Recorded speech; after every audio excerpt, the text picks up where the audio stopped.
But I think they're doing all right. I don't think they're too big or anything. Yeah, they look good.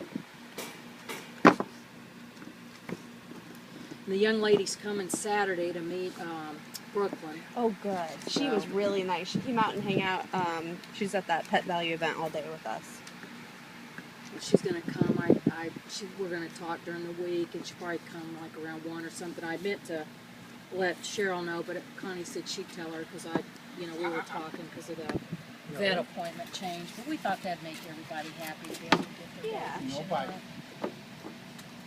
And that'll put us down a little bit. Thank you. Is that for you?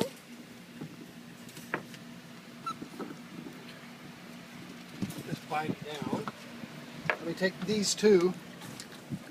Did you get enough pictures and everything? Yeah. Okay. Well, we'll leave Cosmo out. We'll just leave it out here. Right. It wasn't her taking it away, it was me. Oh.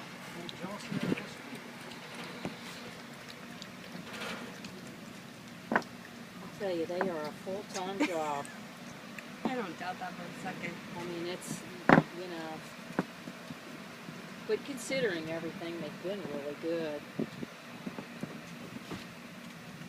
I'd just be glad when they can all have a home and, because they're getting to that age now that, they need a home. Big one.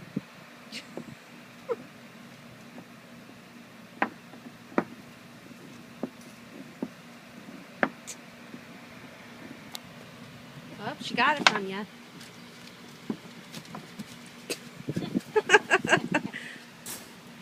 The two of them still hang out together, but they get mad at each other and